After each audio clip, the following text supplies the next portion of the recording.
এক মহিলা প্রশ্ন করছে ডক্টর জাকির নায়েককে, আচ্ছা আপনি তো বললেন হিন্দু মুসলমান খ্রিস্টান বৌদ্ধ সব ভাই ভাই, তো সব যদি আমরা ভাই ভাই হই, আমি তো হিন্দু, ওই মহিলা বলছে আমি তো হিন্দু, তা আপনার মক্কা মদিনে আমরা যাইতে পারি না কেন?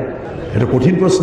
আমি চিন্তা করলাম কি জবাব দেয়, আমার কাছেও জবাব আছে, কিন্তু উনি কি বলেন সেটা শোনা দরকার। উনি জবাব দিলেন, বোন আপনার বাড়ি কই? কই তো ইন্ডিয়া। জন্মস্থান কোথায়? এখানে। আমার জন্মস্থানও এখানে। আচ্ছা বোন আপনি কি জানেন যে ইন্ডিয়ায় এমন এমন জায়গা আছে যেখানে এখানে জন্মগ্রহণ করার পরেও সে জায়গায় আপনি আর আমি যাইতে পারি না, এরকম জায়গার নাম জানেন? কোন এরকম জায়গা থাকবে কেন? আমি ইন্ডিয়া জন্মগ্রহণ করছি, সব জায়গায় যাইতে পারি। উনি বললেন মোটেই না, এখানে এমন এমন জায়গা আছে যেখানে আপনি আমি প্রবেশ করতে পারবো না, তার নাম ক্যান্টনমেন্ট। ক্যান্টনমেন্টে আপনিও ঢুকতে পারবেন না, আমি ঢুকতে পারবো না।